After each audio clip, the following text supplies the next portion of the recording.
Alô, amigos do programa Louvor e Mensagem, que alegria estarmos juntos no seu televisor.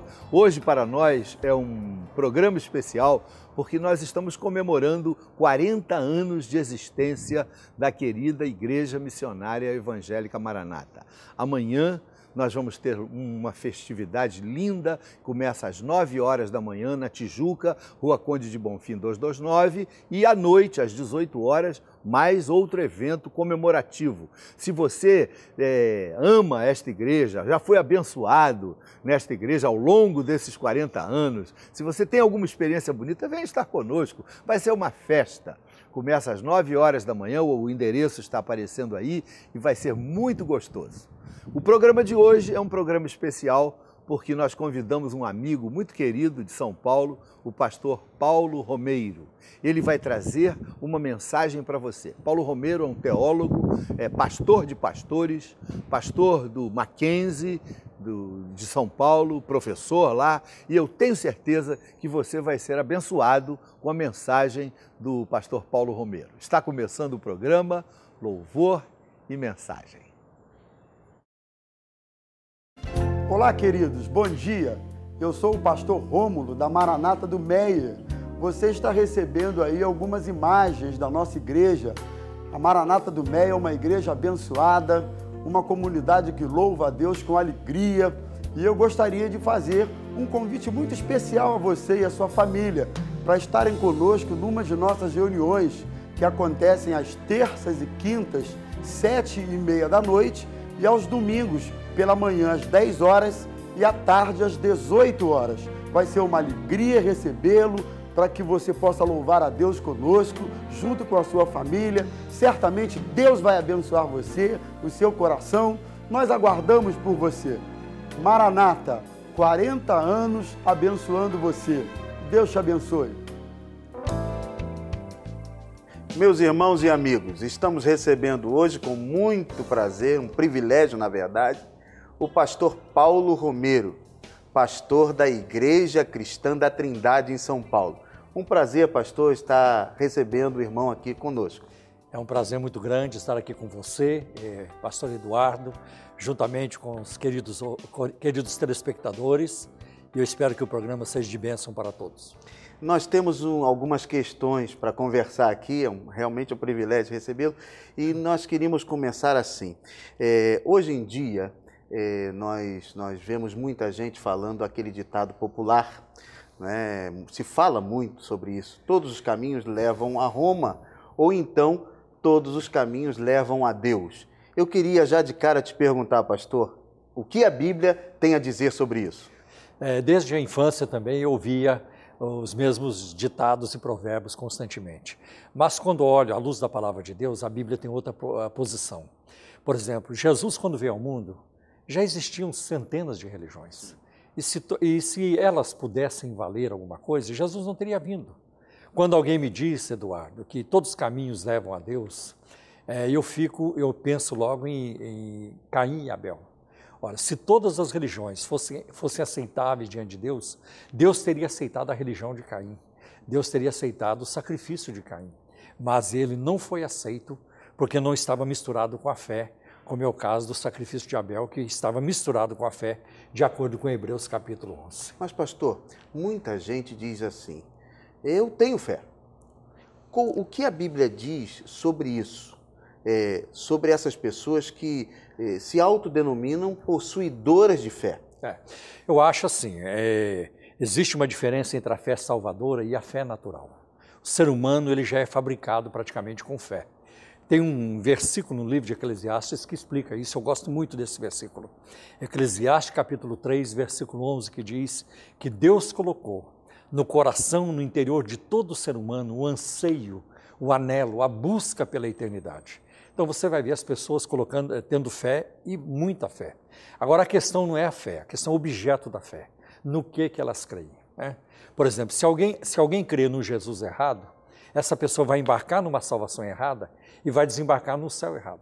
Nos dá um exemplo, então, o senhor está falando, de um Jesus errado. Olha, por exemplo, um Jesus do sincretismo, né? Se você vai acreditar no Senhor do Bonfim, que é sincretizado com Oxalá do culto da macumba. Isso nada tem a ver com Jesus. Ou então, aqueles que seguem o Henri Cristo, né, que é uma figura excêntrica e que sai por aí dizendo que ele é a reencarnação de Jesus Cristo. E tem pessoas que seguem o INRI piamente, eu já conversei com esse grupo, tá? E eles acreditam mesmo que o INRI é o verdadeiro Jesus Cristo. Essa é uma forma de crer no Jesus errado. Agora, a igreja evangélica hoje é um grande guarda-chuva, né? Tem de umbrella. Tudo. Uma umbrella muito grande. E como a gente definir dentro da igreja evangélica essa fé cristalina, verdadeira? Olha, eu acho que você vai ter que apelar para as Escrituras, muito importante isso, porque nós vemos em Atos capítulo 2, versículo 42, que a igreja primitiva, ela perseverava na doutrina dos apóstolos. E o que os apóstolos ensinavam? Eles pregavam a Cristo. No Pentecostes, em Atos capítulo 2, Pedro exaltou a Cristo. A pregação de Paulo foi o tempo todo para exaltar a Cristo. Então, se você pegar alguns momentos das cartas de Paulo, 1 Coríntios capítulo 2, a partir do primeiro versículo, logo no início do capítulo, eu nada propus saber entre vós, senão Jesus Cristo e este crucificado. Então, a preocupação dos apóstolos, a preocupação dos escritores do Novo Testamento foi sempre de exaltar a Cristo, para que em tudo Cristo tenha preeminência. Isso aparece no livro, na carta aos Colossenses, na carta aos Hebreus, sempre vai aparecer assim. Nós não queremos incentivar ninguém aqui a sair de sua igreja, mas nós temos um dever de orientar. Claro. Tem milhares de pessoas nos vendo nesse momento e elas estão assim pensando, na minha igreja eu não vejo Cristo ser exaltado, eu vejo muito o homem ser exaltado. Esse talvez seja um caminho primeiro para se definir se a fé está sendo verdadeira ou não. Com certeza, existe dentro do mundo evangélico brasileiro, não é todo ele, mas uma boa parte dele, uma mensagem antropocêntrica que tende a exaltar o ser humano e rebaixar a Cristo. A gente vê isso, por exemplo, em Romanos capítulo 1, quando Paulo fala daqueles que exaltaram muito mais a criatura do que o Criador, que é bendito para sempre. Então existe hoje uma megalomania no meio de muitos evangélicos, a busca por títulos, né? Apóstolos e paipóstolos e patriarcas e outros títulos, como que um alto endeusamento, uma alta elevação. Isso é extremamente prejudicial para a fé cristã e isso nada tem a ver também com a palavra de Deus. E eu ainda acho que é muito importante a palavra de João Batista, convém que eu diminua e que ele cresça. Então é Jesus quem tem que aparecer, Jesus é quem tem que ser exaltado e nós precisamos ficar atrás da cruz para que Cristo seja conhecido.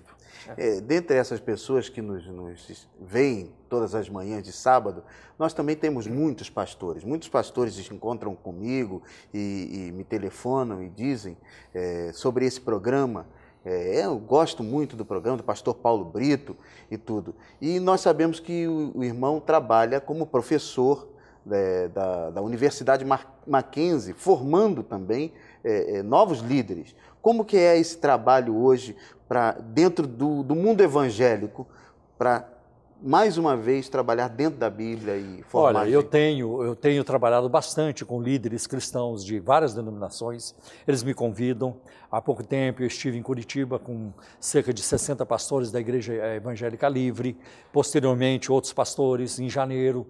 Em janeiro vou falar numa convenção da Assembleia de Deus por 3 vezes. Então, é muito gratificante falar aos líderes, por quê?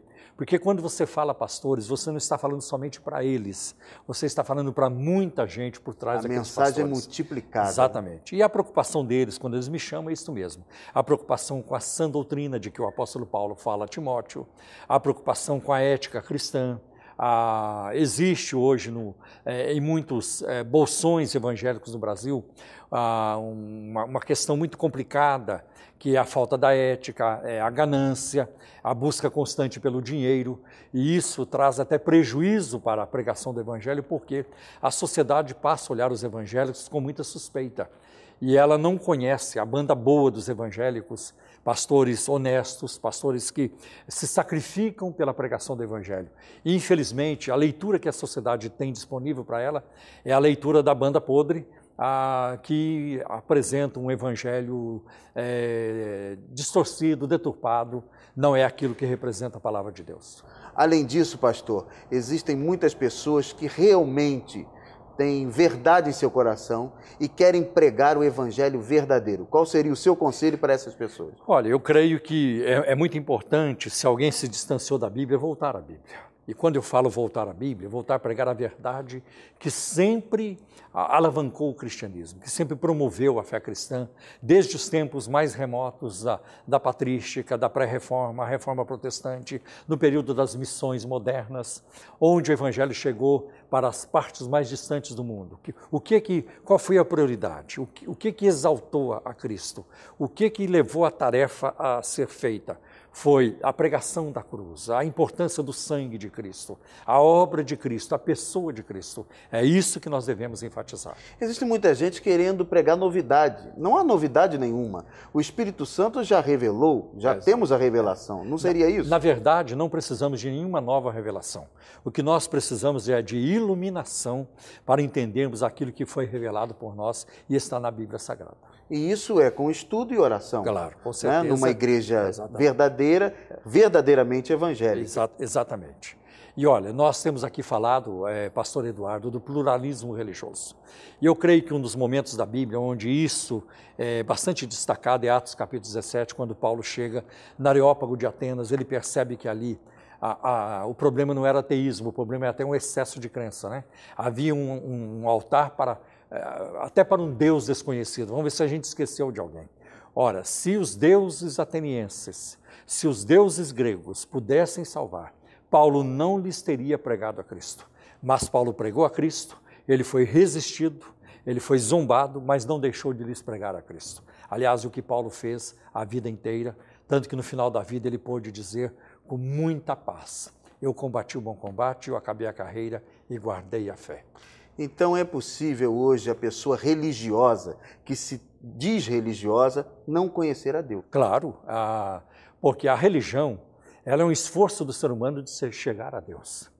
E a salvação em Cristo é Deus chegando até nós, né? É Deus vindo até nós. Existe uma escada para o céu, mas ela é escada rolante. Você não precisa se esforçar para chegar lá. Cristo é esta escada para o céu. Muita gente acha que por viver uma vida de obra, de caridade, de amor, sem fazer mal a ninguém, vai chegar no céu. Isso é completamente falso. Claro, isso é muito importante, praticar boas obras, é muito importante ajudar o próximo, é muito importante essas obras de amor. Mas elas não salvam, porque de acordo com Efésios capítulo 2, versículos 8 e 9, a palavra de Deus diz assim: porque pela graça sois salvos por meio da fé, não vem de vós, é dom de Deus, não vem das obras para que ninguém se exalte, ninguém se glorie. Então nós não somos salvos por praticar boas obras, mas somos salvos para praticar as boas obras. Então, pastor, fechando aqui essa entrevista, com muito prazer, pena que é pouco tempo, nós queremos te agradecer por essa visita e mais uma vez, pedir que o senhor dê uma última palavra de esperança a quem nos está assistindo. Minha última palavra se concentra em Cristo, porque Ele é a razão da nossa esperança. E eu fico pensando nas palavras de Pedro em João 6,66, quando algumas pessoas começaram a abandonar Jesus, Jesus virou-se para os discípulos e perguntou: vocês também não querem ir embora? E Pedro respondeu: para quem iremos nós? Só o Senhor tem palavra de vida eterna. Pedro não perguntou para onde iremos, ele tinha para onde ir. Ele podia ir para a Babilônia, ele podia ir para Roma, ele podia ir para o Egito, ele não tinha para quem ir. Só Jesus tem palavras de vida eterna. Eu quero convidar você para continuar conosco. O pastor Paulo Romero vai trazer uma mensagem abençoada. Se você tem alguma dúvida, ligue para nós, o telefone está aparecendo na tela. Fique conosco, voltamos já.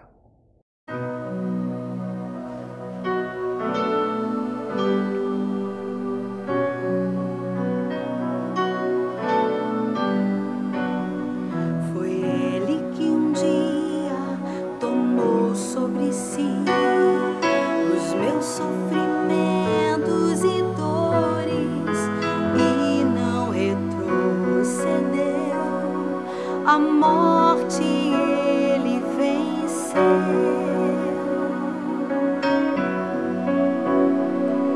e foi ele mesmo que vida me deu.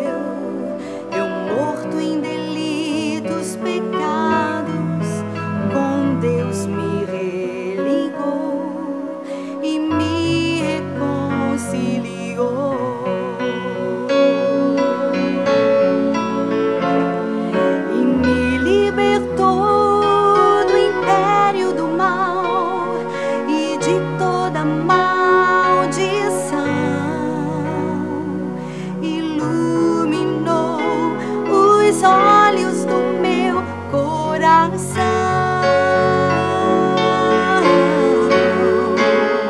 Foi Ele, eu sei, que me transportou das trevas para a luz. Foi Ele, sim, o meu amado Jesus.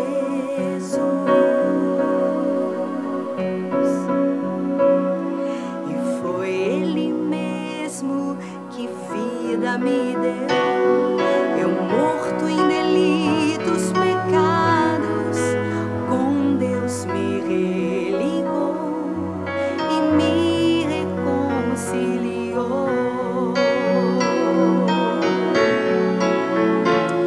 E me libertou do império do mal e de toda maldição.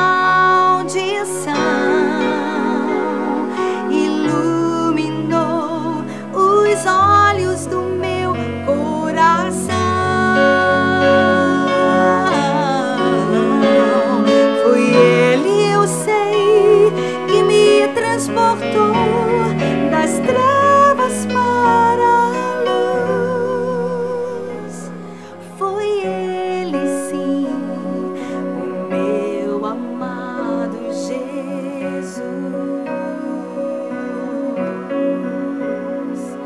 Foi Ele, sim, o meu amado Jesus.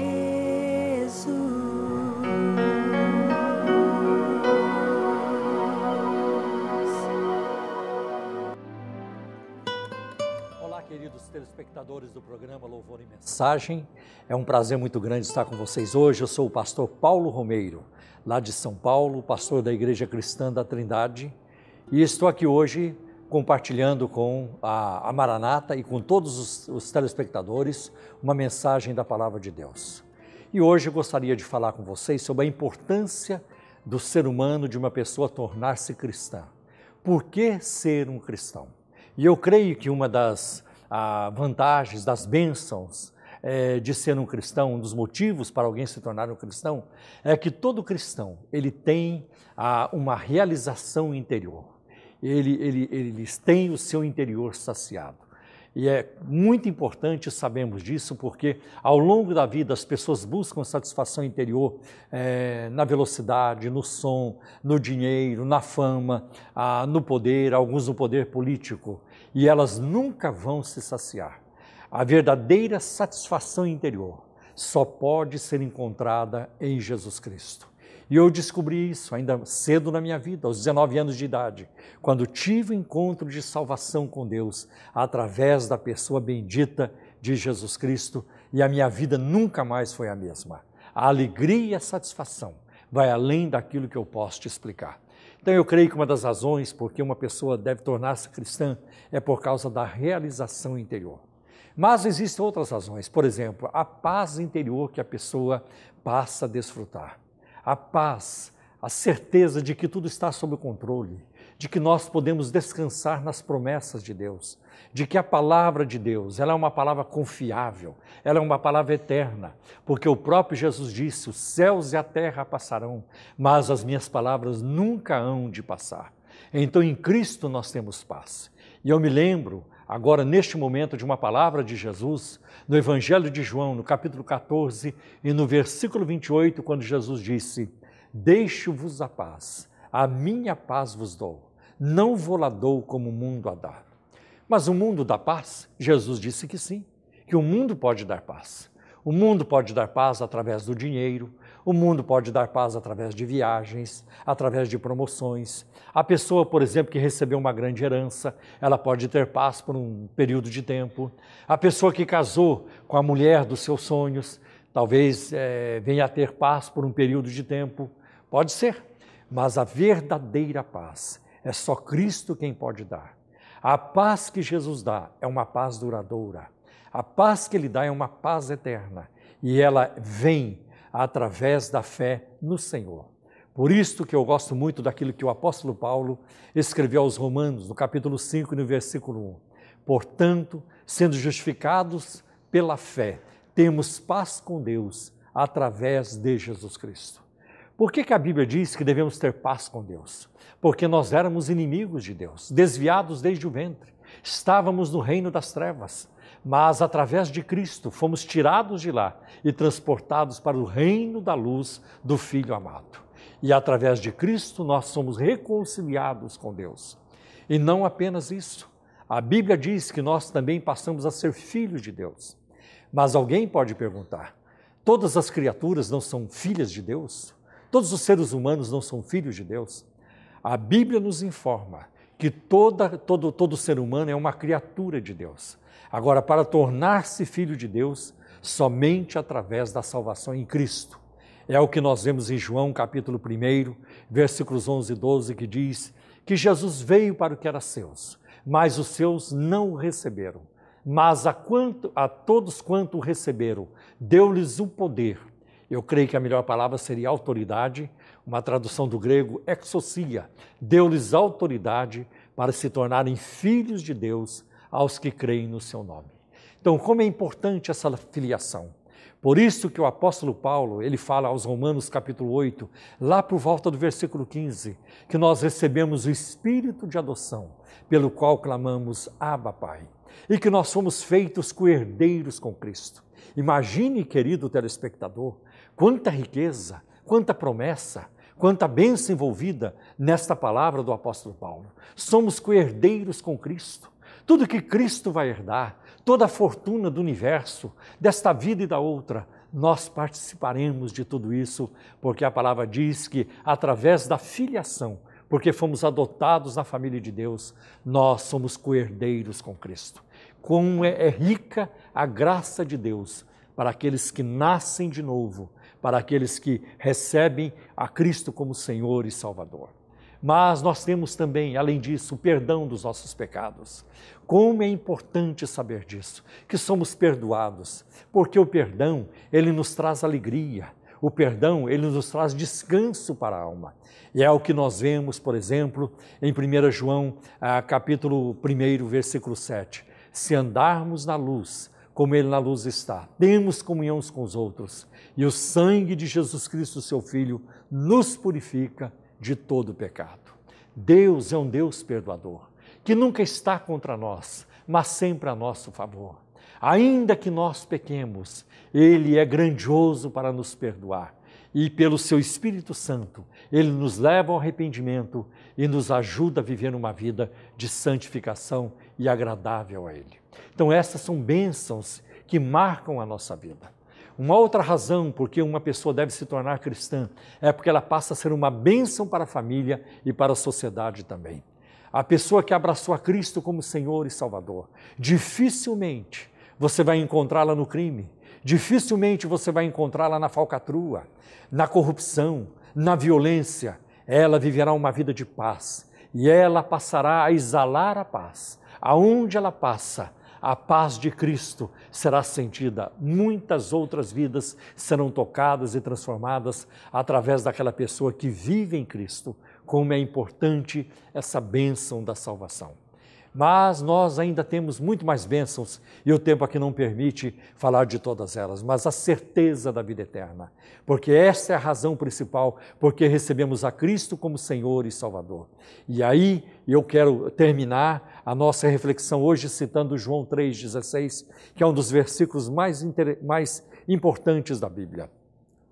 Porque Deus amou o mundo de tal maneira que Ele deu o seu Filho unigênito, para que todo aquele que nele crê, para que você, se nele crer, não pereça, mas tenha vida eterna.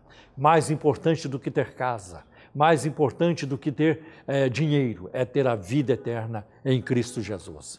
Deus abençoe a todos, no nome do Senhor Jesus. E agora vamos fazer uma oração. Eu quero encorajar você que observe este número de telefone aí na sua tela e ligue neste telefone para que você possa receber mais ajuda ainda, espiritualmente falando, em termos de oração e aconselhamento. Vamos orar.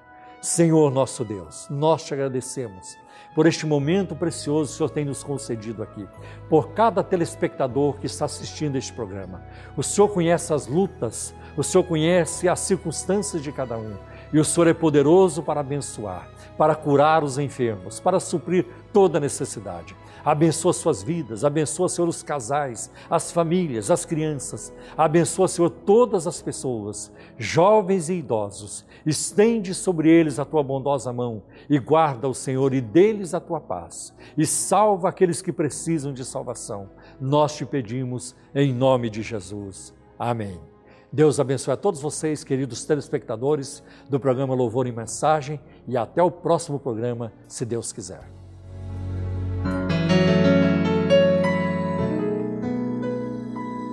Andou fazendo bem, amou como ninguém, seu toque de poder alimentava a multidão. Morreu só por amor, nos dando seu perdão, nos trouxe grande salvação. Sua glória ele deixou, viveu como um de nós, mas o pecado não provou. Levanta o que caiu, perdoa o que errou, entrega a ele o coração. Jesus conhece a dor, desprezo e humilhação.